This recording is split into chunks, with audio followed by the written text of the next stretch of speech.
Hello আসসালামু আলাইকুম guys, কেমন আছেন সবাই? Welcome to back my YouTube channel. আপনারা থাম্বনেল দেখে বুঝে নিয়েছেন আজকে কি ভিডিও রিয়াকশন দিতে যাচ্ছি। তো চলেন একসাথে ঝাঁপে পড়ি, দেখি লাইলা আর মামুনের কি চলছে এখন। আসেন তাহলে শুরু করা যাক ভিডিও। Let's start. এই টোকাই মামুনের কত বড় সাহস, লাইলার ঘরের মধ্যে ঢুকে লাইলাকে খেয়ে দিল। মামুন যা কিছুই করুক কাজটা কিন্তু একেবারে ভালো করে নাই। বাংলাদেশের একমাত্র নারী যার বয়স 50 হওয়ার পরও 24 বছরের ছেলেরা তার পিছে গিয়ে ঘুরে বেড়ায়, আবার চ্যাংড়া পোলা পাইনা ঘুরে লুচ্চামি করে নষ্টামি করে, পুরো সোশ্যাল মিডিয়াটা ধ্বংস করতেছে। অন্যদিকে পৃথিবীর একমাত্র রাজার ছেলে প্রিন্স হচ্ছে একজন ফকির। আমরা তো গরিব পরিবারের সন্তান, আমাদের তো কোনো দাম নাই দুনিয়াতে। ফকির হয়ে এতগুলো মেয়ের সাথে থাকে, আর যদি বড়লোক হইতো তাহলে মামুন করতো কি? একটু চিন্তা করে দেখেন। ও আমার তো আবার হাতে ব্যথা পাইছি ভাই, ব্যান্ডেজ লাগাইছি। আমার বোন যদি হাতে ব্যথা পায় সেখানে আমি ব্যথা না পেয়ে কিভাবে থাকি? কারণ বোনের কাছে আমি দেইনি কোনো কিছু ফাঁকি। লাইলা প্রিন্স মামুনের হাত থেকে বাঁচতে চায়, প্রিন্স মামুনের কাছ থেকেও মুক্তি চাই, তার পরিবারের কাছ থেকেও মুক্তি চাই। অন্যদিকে প্রিন্স মামুন লাইলার হাত থেকে বাঁচতে চায়। আমি এই ট্র্যাপ থেকে বাঁচতে চাই। সবার কাছে আমার অনুরোধ, সবাই আমাকে এই জায়গা থেকে রক্ষা করে। একে অপরের হাত থেকে বাঁচতে চাইলেও দেহ থেকে কিন্তু কেউ সরতে চায় না। যখনই সুযোগ পায় তখনই তারা একত্র হয়ে যায়। এই রং তামাশা দীর্ঘদিন ধরে সোশ্যাল মিডিয়ার মধ্যে আমরা দেখতে পাচ্ছি। প্রত্যেকটা সত্যর পিছনে লুকিয়ে থাকে আরো একটি সত্য, প্রত্যেকটা দুর্ঘটনার পিছনে লুকিয়ে থাকে ছোট্ট একটি ঘটনা। ও আমাকে বাঁচতে দিচ্ছে না ভাই, আমি কিভাবে বাঁচবো? মেন্টালি এত প্রেসার দিচ্ছে, ওর কাছ থেকে কখনো চাই আমি একটা টাকা নেই। লাইলা প্রিন্স মামুনকে ওয়াদাবদ্ধ করেছিল প্রিন্স মামুন যতদিন বেঁচে থাকবে ততদিন লাইলার সাথেই থাকবে, বা লাইলা যতদিন বেঁচে থাকবে ততদিন প্রিন্স মামুনের তাকে সার্ভিস দিতে হবে। ভাই কি করবো ভাই, আমি কি করবো? ওর মা এসে বলে আমাকে বলে আমি নাকি ছেলে প্রস্টিটিউট। কারণ এটা শুধু লাইলার মার কথাই নয়, এটা লাইলার নিজেরও কথা। একটা পুরুষ 12 ভাতারির জন্য ওটা নিজের জন্য কোনো শপিংই করি না। এই লাইলা আপু প্রিন্স মামুনকে যে কতটুকু ভালোবাসে সেটা আজকের এই ভিডিওতে আপনারা প্রমাণ পাবেন। তুই 5টা মামলা ঝুলে রাখছিস কেন? 30 দিনে যদি 1 মাস হয় তাহলে 5টি মামলার হাজিরা দিতে তার 5 দিন চলে যায়। লাইলা যেহেতু প্রিন্স মামুনকে আসলেই ভালোবাসে সেহেতু লাইলা চাচ্ছে আরো 22টা মামলা দিয়ে দিবে, যাতে করে 30 দিনই মামুন সে আদালতের মধ্যেই থাকতে পারে। ওর আর কষ্ট করে বাসা থেকে আসা দেওয়ার দরকার নাই, আদালতের মধ্যে থাকবে, 30 দিনই হাজিরা দিবে। এই হাজিরা দিতে দিতে প্রিন্স মামুনের জীবনটা তেজপাতা হয়ে যাবে। ও যেমনি নাচাইতেছে আমি তেমনি নাচতেছি, কিছু করার নাই তো লাইফে। 5টা মামলা করছে, 5টা মামলা, একটা না 5টা মামলা করছে। কারণ লাইলা বলে কথা ভাই, 2টা বিয়ে করছে। প্রেম কত করছে তার তো কোনো হিসাব নাই, দেশ বিদেশ ঘুরে বেড়াইছে, কত কিছু করছে না করছে তার তো কোনো হিসাবই নাই। পৃথিবীর ইতিহাসে এরকম নজিরবিহীন ঘটনা হয়তো আমাদের বাংলাদেশের মধ্যে ঘটে গেছে, যেখানে প্রিন্স মামুনের বিরুদ্ধে লাইলা একের পর এক অভিযোগ করে যাচ্ছে, যে সকল অভিযোগগুলো আবার অ্যাকসেপ্টেবল হয়ে যাচ্ছে। তোর মতো 50 বছর মহিলা বুড়িকে আমি করছি কিভাবে? ধরে নিলাম একজন ছেলে জোর জবরদস্তি করে আপনার উপর ঝাঁপিয়ে পড়ে বা আপনার সাথে থাকে, রাত কাটায়, দিন কাটায়, বিকাল কাটায়, সন্ধ্যা কাটায়, সপ্তাহ কাটায়, মাস কাটায়, বছর কাটায়, তারপরও কিন্তু আপনি তার কাছ থেকে সরেন নাই। তোমার বেডরুমে ঘুম পাড়াইছো আমাকে সারা রাত, তুমি আমার নানা ধরনের ইভেন্টের মধ্যে আপনাকে নিয়ে গিয়ে ফিতা কাটে, তারপরও গিয়ে আপনি আবার তার বিরুদ্ধে ওই অভিযোগ দিলেন। ও আমাকে বাঁচতে দিচ্ছে না ভাই, আমি কিভাবে বাঁচবো? আমি আসলে এইগুলো কি মানা যায়? মগের মূল্য আমাদের দেশটা। বরং এটা শুনে গিয়েছে যখন আপনার দরকার তখনই প্রিন্স মামুনকে আপনি ডাকেন, আর প্রিন্স মামুন যদি আপনার ডাকে সাড়া দিতে না পারে তাহলে আপনি তার বিরুদ্ধে মামলা দিয়ে দিচ্ছেন। এগুলো না করলে মামলা তুলবে না। আপনি মিরপুর ক্যান্টনমেন্টের মধ্যে থাকেন, যেখানে পুলিশ ঢুকতে পারে না, সাধারণ মানুষ ঢুকতে পারে না, সেখানে প্রিন্স মামুনের মধ্যে একজন টিকটকার কিভাবে ঢুকে? যদি ও অ্যাক্সেস না দেয় আমি ওর পাশে কিভাবে ঢুকবো? ও অ্যাক্সেস দিছে বলে তো। আচ্ছা ধরে নিলাম ক্যান্টনমেন্টের মধ্যে ঢুকছে, তবে আপনার বাসার মধ্যে, আপনার ফ্ল্যাটের মধ্যে, আপনার রুমের মধ্যে কিভাবে প্রিন্স মামুন ঢুকে? যদি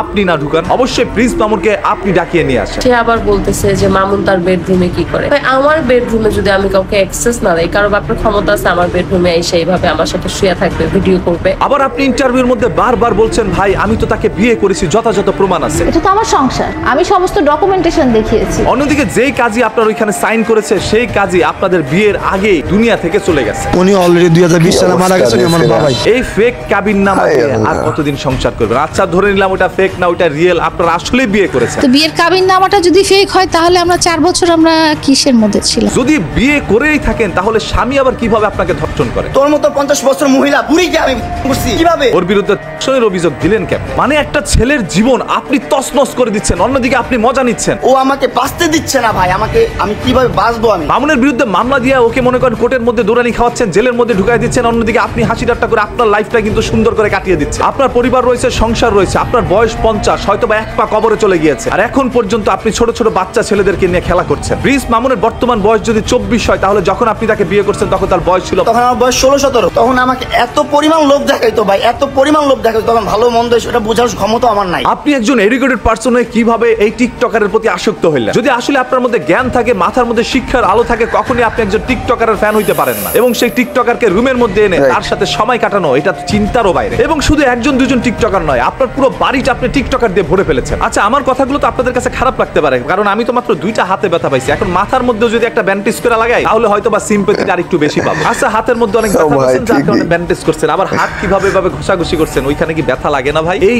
নাটক আর কতদিন আপনারা করবেন? আমি প্রিন্স মামুনের পক্ষ নিতে আসি নাই, আপনার পক্ষ নিতেও আসি নাই। যেটা সত্য সেটা বলতে আসছি। 2 জায়গায় জুতার বাড়ি দিয়ে তারপরে জেলে ঢোকা। হ্যাঁ, জনগণ আপনাদের দুইজনকে দেখতে পারে না। আসলে মামুন ছেলেটার জন্য আমার আজকে খুব কষ্ট লাগতেছে, যে একটা মানুষ কতটা মেন্টাল প্রেসার নিয়ে আসলে থাকতে পারে। মামুন হয়েছে যায় লায়লার হাঁটুর বয়সী। এখন মামুনের যখন বয়স কম ছিল, তখন মামুন রে হচ্ছে লায়লা যেভাবে সেভাবে পারছে, ঘুরাইছে নাকের ডগায় দড়ি দিয়া। এখন মামুন বড় হয়েছে, তো এটা তো স্বাভাবিক না? তোমার হাঁটুর বয়সী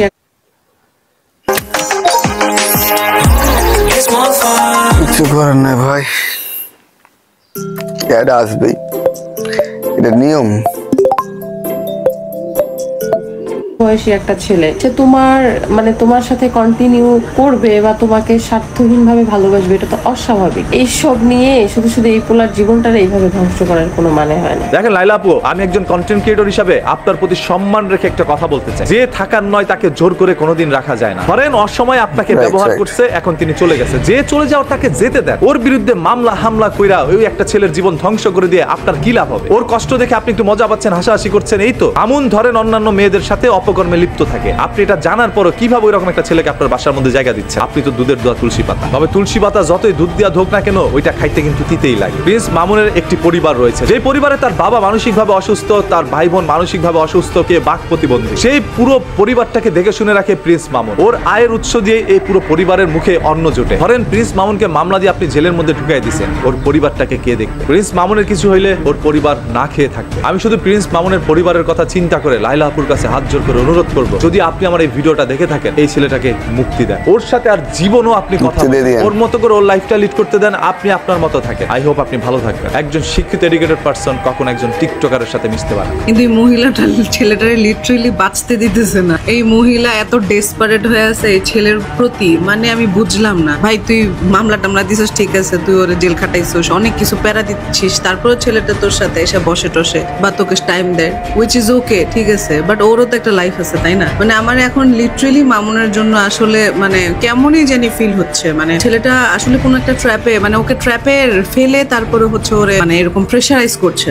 ওয়াই? মানে এই মহিলা ওরে বাঁচতে দিতেছে না। কি অবস্থা! মানে ওর ফ্রেন্ডস আছে, পিকচার টিকচার তুলছে, ও ফান টান করতেই পারে, ওর একটা কম এজ, এটা নর্মাল একটা বিষয়। ওরা এখন হচ্ছে ওই পিকচার্স গুলা নিয়ে ভাইরাল করতে হবে। ফালতু একটা মহিলা। মানে আমার সিরিয়াস এখন বিরক্ত লাগতেছে এই মহিলা। এদেরকে নিয়ে আমি কথা বলি না, কখনো বলিও নাই, বাট এখন ছেলেটার জন্য আসলে আমার আফসোস লাগতেছে। এর পিছনের কাহিনী একটাই, যে সোশ্যাল মিডিয়ার মধ্যে এত পরিমাণ সাংবাদিক হয়ে গেছে, পান থেকে চুন খুসলেই সব সাংবাদিক চলে যায় আপনাদের সামনে। কথা দুই লাইন ভালোভাবে বলতে পারুক আর না পারুক, একটা মাইক্রোফোন কিনছে, ওই মাইক্রোফোনটাকে মুখের সামনে ধরে দিছে, আপনার কি বক্তব্য আছে তাড়াতাড়ি বলেন। বাস আপনারা বলছেন, ওইখানে মোবাইল থেকে আপলোড করে চলে আসছে। মানে সবকিছুতেই তাড়াতাড়ি করতে হবে, কারণ যে যত আগে আপলোড করবে তার ভিডিওর মধ্যে তত পরিমাণ ভিউ আসবে, সে টাকা কামাবে। একজন সাংবাদিক প্রশ্ন করবেন মুখের উপরে। লাইলা যখন বারবার বলছিল প্রিন্স মামুন করছে, তখন আপনারা বলতে পারলেন না আপনি একটা ছেলের সাথে 4টা বছর কিভাবে ধর্ষিত হন? আল্লাহ মাহমুদ ভালো জানেন এই প্রিন্স মামুনের কপালে কি আছে। যেহেতু 4-5টার উপরে মামলা খেয়ে গেছে, সেহেতু কোর্টের মধ্যে হাজিরা দিতে দিতে ওর জীবন চলে যাবে। এই ছেলেটাকে একটু রেহাই দেন, ওকে একটু বাঁচতে দেন। এই বুইরা বেডি এই পিচি ছেড়াডারা নিয়ে যা করতেছে, পুরুষ আটকায় কিসে? মামলায়। এরপরও পুরো কমেন্ট বক্সটা উন্মুক্ত রয়েছে, আপনারা কে কার পাশে দাঁড়াতে চান সবাই এখনই কমেন্ট করে জানান। আপা প্লিজ ছেড়াডারে মাফ করে দেন। ছেড়াডা জীবনে অনেক বড় ভুল করছে, আপনার সাথে সম্পর্ক করে এই ছেড়াডার মামলা মোকদ্দমা দিয়েন না।